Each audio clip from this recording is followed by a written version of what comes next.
기뻐 찬양하는 주님 때문에 기뻐하고 주님 때문에 감사하고 주님 때문에 찬양하는 한 사람 한 사람 마음에 오늘도 하나님의 나라가 충만하게 임하는 축복으로 하나님이 함께하여 주시리라 믿습니다.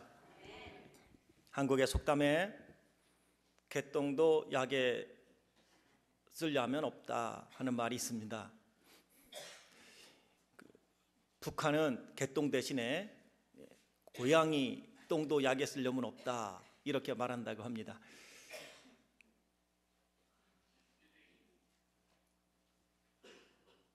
그 이야기는 평상시에는 하찮게 보이고 별것 아니라고 내가 무시했던 것인데 그것도 언젠가는 꼭 필요한 날이 있어서 찾으니까 안 보이더라 라는 말이에요. 여기에 의미를 조금 부여한다면 이렇게 말할 수 있습니다. 평상시에는 내가 별것 아니라고 무시했는데, 평상시에는 너 아니어도 된다고 생각했는데 어느 날 보니 야, 그게 그렇게 귀했던 거였다는 거죠. 사람은 있을 때는 모르고요, 없으면 그때 비로소 알아요. 그래서 든 자리는 표시 안 나도 난 자리는 표시난다, 그런 말이 있는 거예요. 함께 있을 때는 소중한지 몰라요. 그런데 부모님이 세상을 떠나면 그 자리가 얼마나 컸었는지 알 수 있습니다. 자녀도 평상시에는 차라리 이럴 바에야 무자식 상팔자야, 하지만 그렇지 않아요.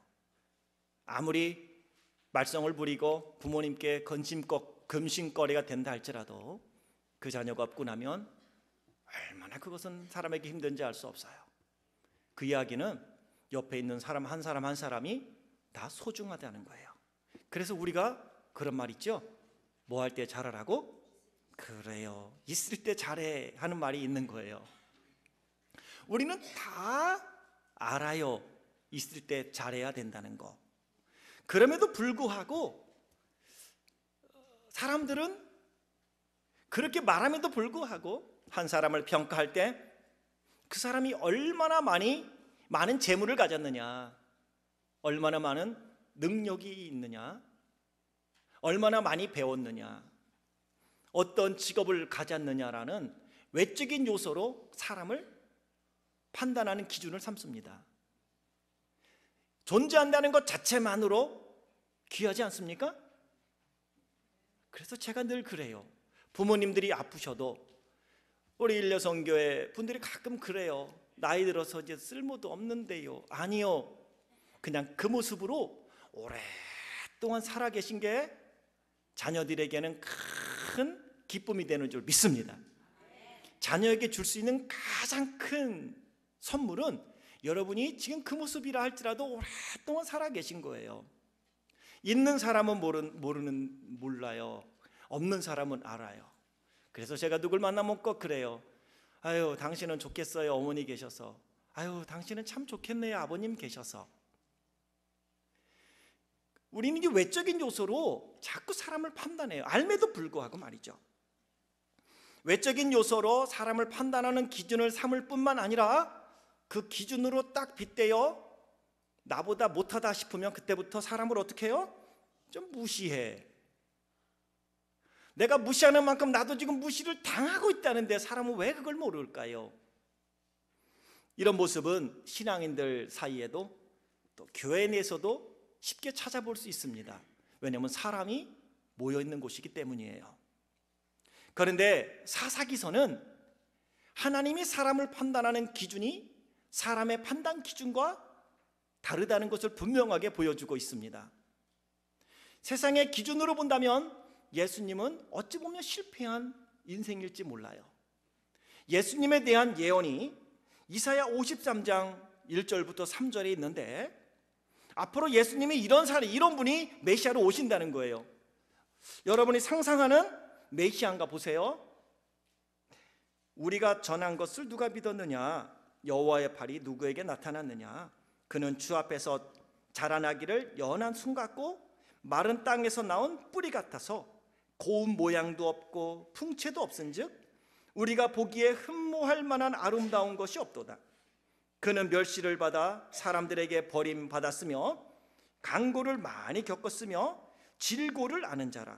마치 사람들이 그에게서 얼굴을 가리는 것 같이 멸시를 당하였고 우리도 그를 귀히 여기지 아니하였도다. 메시아가 이런 모습으로 오시면 되겠습니까? 그 메시아가 예루살렘에 입성할 때에 어린 나귀를 타고 입성하면 되겠습니까? 그래서 사람들이 무시한 거예요.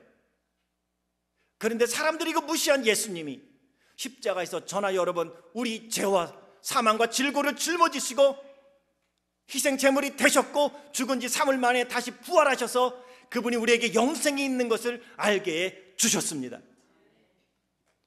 세상의 기준이 아니라 하나님의 기준은 달라요. 외적인 기준이 아니라는 겁니다. 사사기에는 14명의 사사가 나옵니다. 14명의 사사는 대사사와 소사사로 구분 지을 수 있습니다. 대사사와 소사사를 구분 짓는 기준은 그 사사가 얼마나 많은 업적을 남겼고 능력 있고 학식 있고 배경이 좋으냐, 이와 같은 외적인 요소로 나누지 않고요, 사사기에 얼마나 많은 분량이 기록되어 있느냐에 따라서 대사사와 소사사를 나눈다는 거예요. 단지 사람이 나눈 건데 그 사사에 대한 기록이 길게 나온 사람은, 길게 설명한 사람은 대사사고 조금 한 절, 두 절, 석절 기록되어 있는 사람을 우리는 소사사라고 부릅니다. 여러 명의 대사사 중에서 대표적인 사사 한 사람을 꼽으라고 이야기한다면 우리는 사사 삼손을 꼽을 수 있습니다. 그리고 세상의 기준으로 본다면 아마도 삼손은 가장 훌륭한 사사라고 평가해야 할지도 모릅니다. 왜냐하면 사사기 13장부터 16장까지 넉 장에 걸쳐서 삼손이 잉태될 때부터 시작하여 그가 죽는 모습까지 사사 중에서는 유일하게 그의 전생애를 사사기에 기록하고 있다는 것입니다.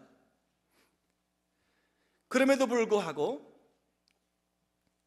삼손이 잉태될 때부터 죽을 때까지 역동적인 삶을 살았음에도 불구하고 사사기서는 삼손이 긍정적인 삶을 살았다는 교훈을 주기보다는 삼손을 통하여 부정적인 교훈을 더 많이 주고 있다는 거예요.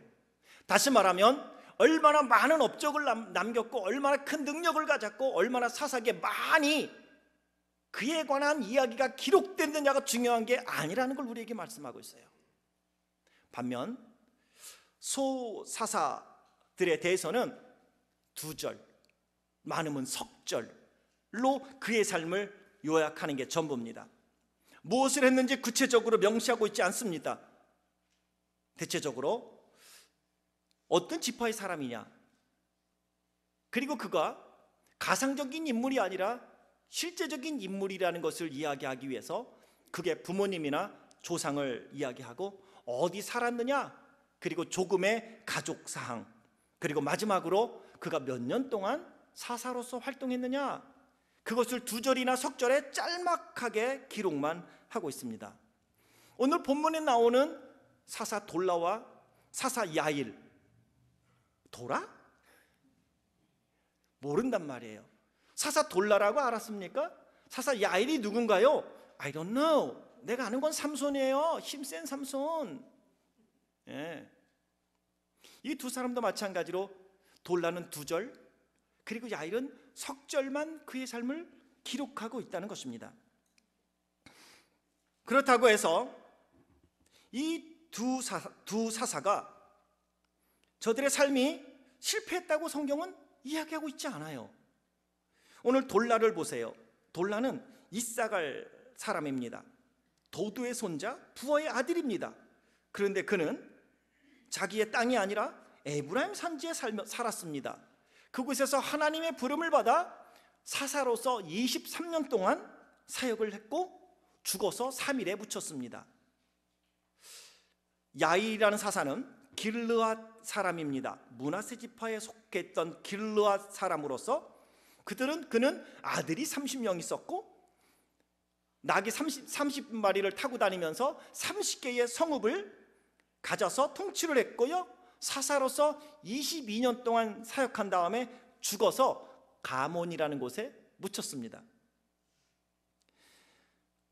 비록 사사 돌라와 야일이 성경에는 2절과 석절로서 그의 생애를 기록하고 있지만 성경은 저들의 생애와 저들의 사역이, 그리고 저들의 사역이 실패했다고 말하지 않습니다.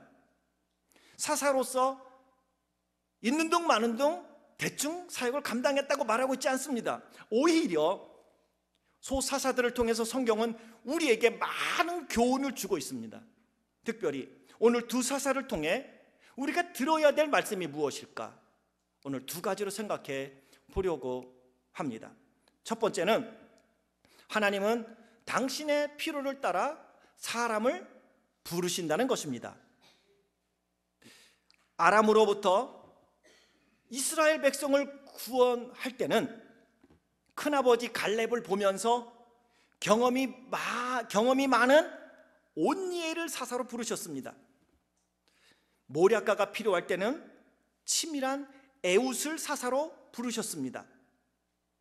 철병거 900대를 거느린 가나안 왕 야빈의 손에서 이스라엘을 구원했을 때는 남자보다 배포가 컸던 랍비돗의 아내 여자 그 드보라를 사사로 부르셨습니다. 준비성이 뛰어난 사람이 필요할 때는 기드온을 사사로 부르셨습니다. 머뭇거림 없는 당당함이 필요할 때는 기생의 아들 입다를 사사로 부르셨습니다. 40년 동안 하나님을 떠난 백성을 블레셋으로부터 구원해야 되겠다 생각할 때 하나님은 삼손을 부르셨습니다. 그런데 오늘 본문에 나오는 소사사들 2 사람뿐 아니라 사사기에 나오는 소사사들이 사역할 때는 이러한 대사사들이 사역할 때처럼 굵직굵직한 사건이 없었다는 거예요.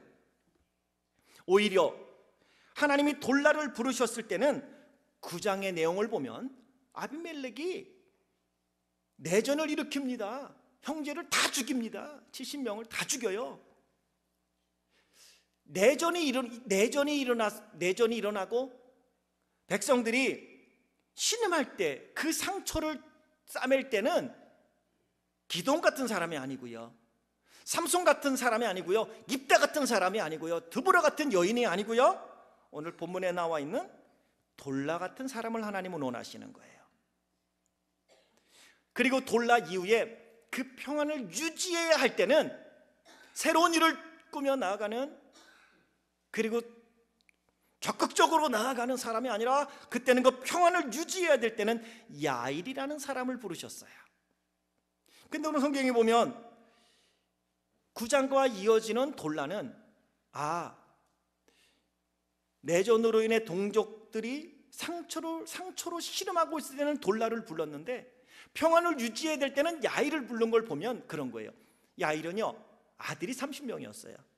나귀를 타고 혼자 안 되니까 30개의 성읍을 이 아들들로 하여금 케어하게 했어요. 그 이야기는요, 적어도 야일은요 가정에서 본이 된 거예요. 그리고 그 자녀들은 아버지의 말씀에 순종했던 것입니다. 가정 농사를 잘 진 거고요, 자식 농사를 잘 진 사람이 야일이에요. 자녀들도 아버님의 말씀에 순종했습니다. 그래서 이 야일로 하여금 돌라가 평안함을 유지해 놓은 그 땅에 22년 동안 평안을 계속 유지하게 하기 위해서는 하나님은 이 야일이라는 사람을 사사로 불러서 사용하셨다는 겁니다. 오늘 하나님은 저나 여러분, 우리를 필요해서 지금 우리에게 생명을 주셨고 직분을 맡겨주셨고 지금 여기에 살게 하시는 겁니다. 이 사실을 믿으십니까? 옆에 있는 분이요, 소중한 사람이라고요, 꼭 필요해서 이곳에 놓은 거라고요.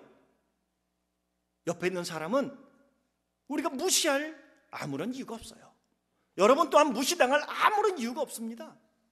하나님이 여러분을 사랑하시고 여러분을 꼭 필요해서 하나님이 여러분의 집안에, 그리고 2015년에 이렇게 살아가고 많고 많은 나라 중에 미국 땅, 그 중에서도 오클라호마에 그리고 저희 교회에 보내어 함께 신앙생활 하도록 하나님이 여기까지 이끄셨다는 사실을 믿으시고 하나님 앞에 충성된 사람으로 일어서길 주의 이름으로 축원합니다. 그래서 로마서 11장 29절에는 말씀해요. 하나님의 은사와 부르심에는 후회하심이 없느니라. 그러기에 돈이 많이 없다고, 많이 배우지 못했다고, 성경 지식이 부족하다고, 유창하게 기도하지 못한다고, 신앙의 연륜이 짧다고, 영적 체험이 부족하다고 타인을 무시하면 안 됩니다. 그리고 여러분 스스로도 무시당하면 안 됩니다. 내가 무시하면 나도 무시당하고요, 내가 세워주면 나도 세워주는 겁니다. 예수님이 하신 말씀처럼 대접을 받길 원한다면 네가 대접하라고 말합니다. 무엇으로 심든지 그대로 거두게 되어 있으니, 아하, 하나님이 필요할 때는 꼭 필요한 사람을 불러 사용하시는구나. 지금은요 삼손이 필요한 게 아니고요, 지금은 기드온이 필요한 게 아니고요, 지금은 입다가 필요한 게 아니라 지금은 돌라가 필요하고 지금은 야일이 필요해서 하나님이 그 사람들을 불렀다는 겁니다. 그러기에 어찌 당신은 기드온 같지 못해 라고 말하면 안 돼요. 오늘 적어도 우리가 믿음으로 하나님을 바라보고 나아가는 사람이라면 우리는 그 사람을 격려하고 그 사람의 하나님께로부터 부름받은 그 사명을 온전히 감당할 수 있도록 우리는 격려해주고 그 사람을 인정해 주어야 합니다. 우리는 외적인 요소를 가지고 사람을 판단하는데 오늘 하나님은 그거로 판단 안 해요. 우리 각자 70억 되는 모든 사람은요, 성품이 비슷할지는 몰라도 똑같은 사람 없어요. 비슷하게 생긴 사람은 있을지 몰라도 성격이 달라요. 쌍둥이도 세대 차이가 난대요.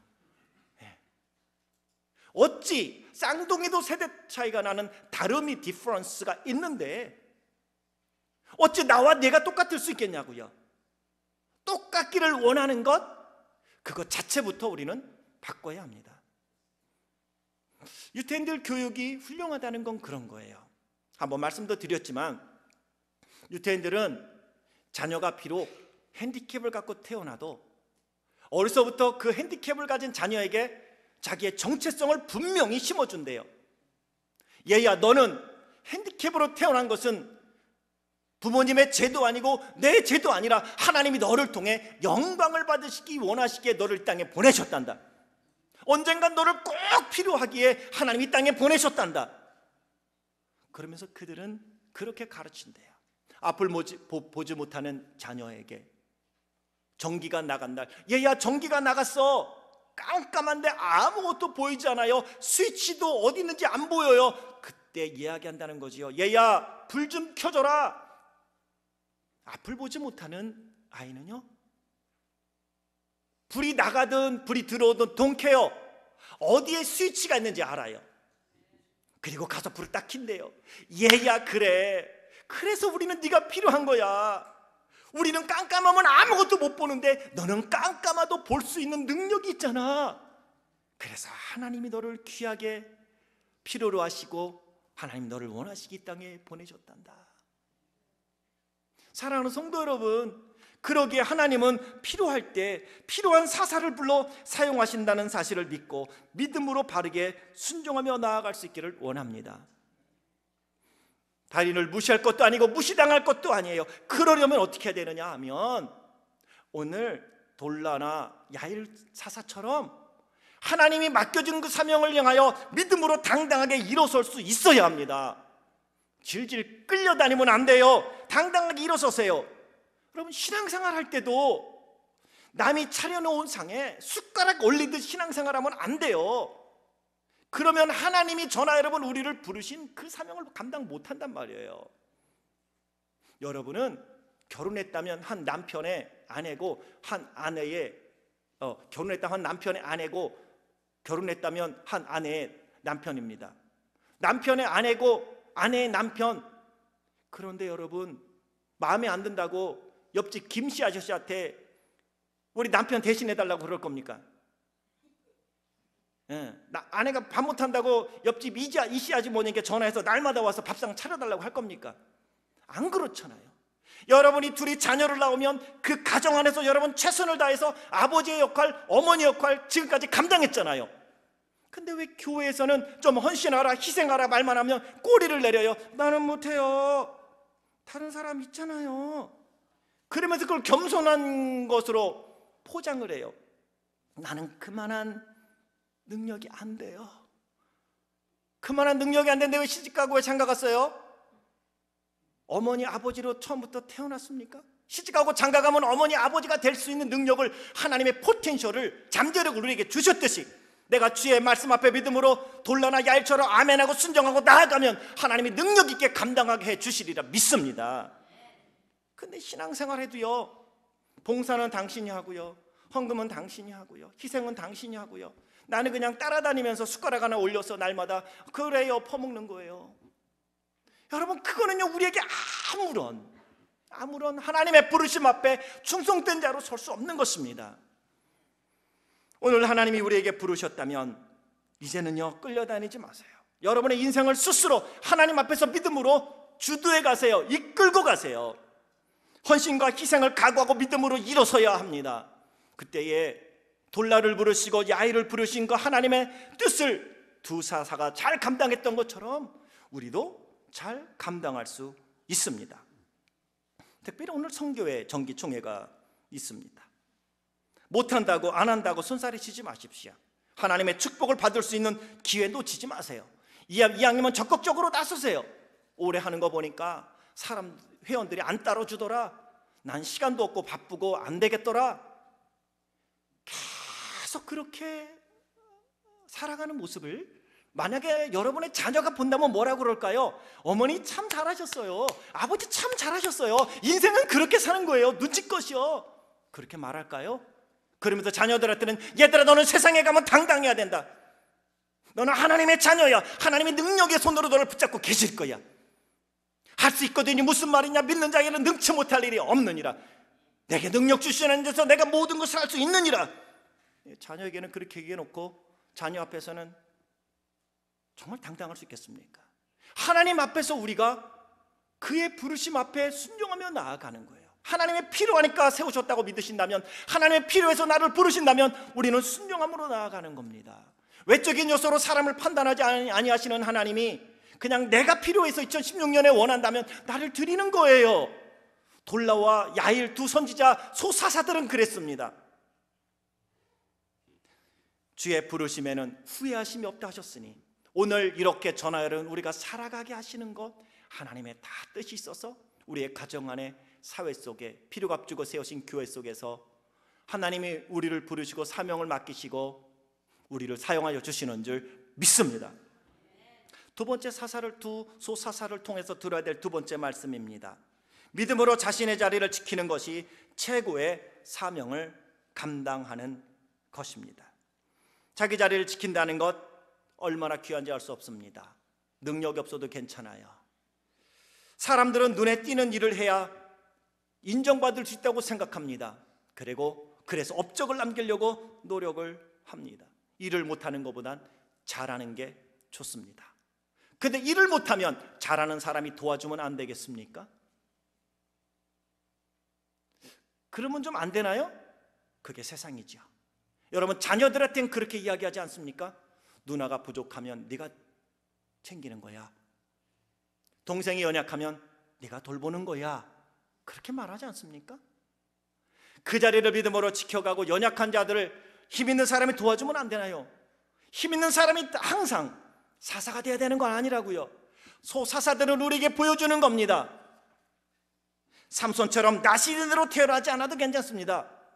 맨손으로 사자를 때려잡을 만한 힘이 없어도 괜찮습니다. 뛰어난 언변술이 없어도 좀 괜찮습니다. 성경 지식이 조금 부족해도 괜찮습니다. 유창하게 기도하지 못해도 괜찮습니다. 남들보다 실력이나 학력이 부족해도 괜찮다고요. 눈에 보이는 큰 업적을 남기지 못해도 괜찮다고요. 중요한 것은 믿음으로 자기의 자리를 지키는 것입니다. 소사사 돌라와 야일이 자기 자리를 지켰어요. 무엇을 했는지 우리는 몰라요. 그의 업적도 안 나와 있어요. 그런데 중요한 사실이 있어요. 돌라가 사사로 있던 동안 하나님은 이스라엘 땅에 23년 동안 평안함을 주셨습니다. 야일이 사사로 있었던 22년 동안 하나님은 이스라엘 땅에 평안을 주셨습니다. 큰 일을 안 해도 괜찮아요. 근데 이스라엘 땅에 돌라 때문에 23년 동안 평안했고요, 이스라엘 땅에 야일 때문에 22년 동안 평안했습니다. 그것이 얼마나 큰 축복인지 아세요? 만약 여러분이 사사로 있는데 전쟁이 많고 전쟁에서 이겼어요. 여러분, 전쟁이 있어서 가서 피 흘리고 싸워서 승리하는 사람이 되길 원합니까? 아니면 전쟁이 없는 게 좋겠습니까? 전쟁이 없는 게 좋은 거예요. 전쟁에 가서 싸우고 피 터지게 싸워서 이기는 것보다는 전쟁이 없고요, 평안한 게 좋은 거예요. 가정이요, 날마다 지루하고요, 인생이 지루하다고요? 별일 없으셔서 그렇군요. 요즘은 심심하시다고요? 아, 가정에 별일이 없으셔서 그렇군요. 그러면 가정에 별일이 있고 하나님이 역사하여서 병든 것도 딱딱 고쳐주시고 힘든 것도 풀어주시는 게 좋겠습니까? 아프지도 않고 가정에 가족들이 병도 없고 평안한 게 좋겠습니까? 우리가 원하는 거는요, 하나님이 붙잡으셔서 나 때문에 내 가정이 22년 동안 평안하다면 사명 잘 감당하고 있는 겁니다. 큰 일을 안 해도 괜찮아요. 큰 능력 없어도 돼요. 지금 훌륭하게 일을 감당하고 있는 겁니다.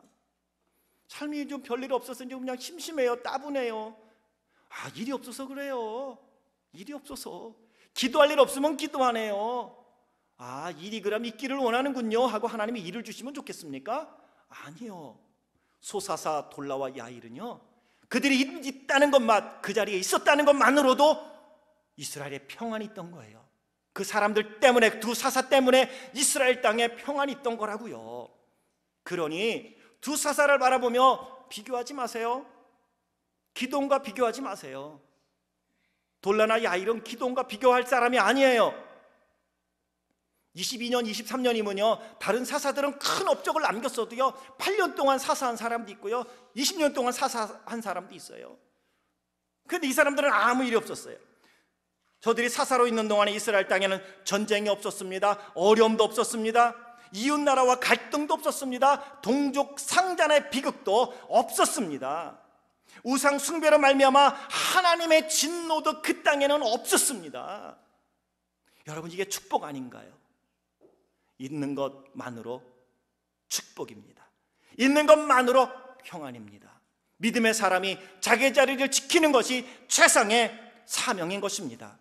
하나님이 저나 여러분, 우리 각자 부른 게 다릅니다. 우리 집은 왜 날마다 이래?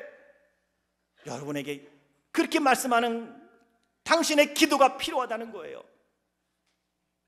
하나님은 감당할 만한 시험밖에는 우리에게 허락지 않는다고 성경은 분명히 말씀하세요. 내가 욥이 아니기에 하나님은 욥과 같은 고난을 나에게 허락하지 않고요, 내가 아브라함이 아니기에 나에게 백세에 낳은 이삭 그 아들을 바치라고 말씀하지 않는 거예요. 사람마다 하나님이 허락하실 때는 다 그만한 뜻이 있어요. 그 고통 속에서 묵묵히 하나님을 바라보는 욥에게 결국은 하나님은 승리를 주셨고 갑절의 축복을 주셨습니다. 묵묵히 아들을 바치라는 하나님의 명령 앞에 순종했던 아브라함을 믿음의 조상으로 세웠고요, 요동하지 아니하고 흔들리지 않는 사람으로 그를 깨워주시며 하나님이 말씀하십니다. 네가 비로소 나를 경외하는 줄 내가 알았노라. 그리고 그의 삶에 여호와 이레의 축복을 주신 거예요. 여호와 이레의 축복은 아무에게나 가는 것이 아니라 믿음으로 자기의 자리를 지키며 믿음으로 자기의 자리에서 사명을 감당하는 사람들에게 주시는 축복이 여호와 이레의 축복인 것입니다. 우리는 그냥 말로만 하면 다 축복이 오는 줄 알아요. 근데 하나님은 그냥 우리에게 주신다고 하지 않았어요. 심지 않은 데서 거두지 못한다는 얘기예요. 사랑을 심을 때 사랑의 열매가 있고요, 헌신을 심을 때 헌신의 열매가 있고요, 희생을 심을 때 희생의 열매가 있습니다. 그래서 예수님이 말씀하십니다. 내 재물이 있는 곳에 내 마음이 있도다. 여러분의 재물은 어디에 있어요? 입술에 여러분의 마음이 있는 게 아니에요. 재물이 가 있는 곳에 마음이 있는 거예요. 예수님이 하신 말씀이 그거예요. 그냥 주님 사랑합니다. 여러분, 가정 가운데 무능한 가장이 뭡니까? 큰 소리만 치는 가장이에요. 식구들이 힘들고 어려울 때는 두 팔 걷어붙이고 가서 일해야 돼요. 아내가 수고할 대신에 내가 가서 수고하는 것, 이게 책임 있는 가장 아닌가요? 백수처럼 놀다가 자녀만 만드는 게 가장인가요? 또 그것도 사명이라고 얘기하는 분도 있는데 성경에서 말하는 건 그게 아니에요. 오늘 내 자리를 지킨다는 것, 믿음으로 사명을 감당한다는 것은 희생과 헌신을 각오하면서 하나님이 맡겨주신 일이기에 내가 최선의 충성을 다합니다 하는 것, 그게 곧 충성된 일꾼이고 자기 자리를 믿음으로 지키는 사명자라는 것입니다. 돌라와 야일은 그렇게 했습니다. 아니, 돈은 내 주머니에 있으면서 말로 헌신한다고요? 절대 그거 헌신 아니에요. 가끔 우리는 그런 이야기를 해요. 다 하나님이 예배 주실 거라고. 그런데 그 하나님은요, 나를 통하여 그것을 예배하라고 말씀하고 계신데 우리는 누군가가 하나님이 누군가를 통해서 그 일을 하실 거라고 생각해요. 그렇지 않습니까? 하나님이 해주실 거야. 하나님이 예배 주실 거야. 자, 하나님이 누구 예배했는데요? 나를 예배했다고요. 나는 헌신할 생각 안 하고 누군가가 예배했을 때니까 우선 하고 보세요. 나는 안 하면서. 아니요, 그렇게 말하게 하시는 것은 하나님이 나에게 사명이 있기 때문에 말하게 하시는 거라고요. 근데 우리는 믿음이 좋다는 게요, 그냥 입술로 합니다. 하나님이 다 예배하실 거고, 하나님이 다 채워주실 거고, 하나님이 시험도 잘 보게 하실 거고. 공부 안 하면요 시험 못 봐요. 헌신하며 믿음으로 나아갈 때에 예수님의 말씀처럼 재물이 있는 곳에 내 마음이 있듯이 그 마음을 드린다는 것은 재물을 드리는 거예요. 예물을 드리는 게 마음이라고요. 사람이 필요하다고요. 하나님이 누가 예비할 거라고 자꾸 그런 말씀들 하세요. 연말 12월이 되면 저도 참 마음이 심란할 때가 있어요. 사실은 돌라와 야일처럼 하나님의 부르심 앞에 믿음으로 자기 자리를 지켜가면 되는데, 하나님이 예비해놓은 사람 있을 테니까 하세요. 아, 누구는 그거 모릅니까? 근데 하나님은 바로 그 말씀하는 그 사람이 그 일을 했으면 좋겠는 거예요. 제 마음에도 그분이 그 일을 했으면 좋겠는 거야. 근데 나는 아니고 하나님이 준비해 놓으셨을 거래요. 그 말은 누군 못하냐고요. 하나님은 그게 바로 돌라와 야일을 통하여 그 일을 하기를 원하셨던 것입니다. 그리고 그 야일과 돌라가 있는 그 기간 동안 그 두 사람 때문에 아무 일도 안 했지만 믿음으로 헌신하고 믿음으로 희생하며 자기를 지켰을 때에 그 사람 때문에 이스라엘 땅에 23년의 평안을, 22년의 평안함을 주신 것입니다. 우리 한 사람 한 사람이 믿음으로 나의 자리를 지켜갈 때에 하나님이 여러분 때문에 여러분의 가정에 평안을 주시리라 믿습니다. 여러분의 직장에 평안을 주시리라 믿습니다. 사업장에 평안을 주시리라 믿습니다. 우리는 교만하면 안 되지만 당당할 필요는 있어요. 그런 의미에서 옆에 분에게 인사 한번 하겠습니다. 다 당신 덕분입니다.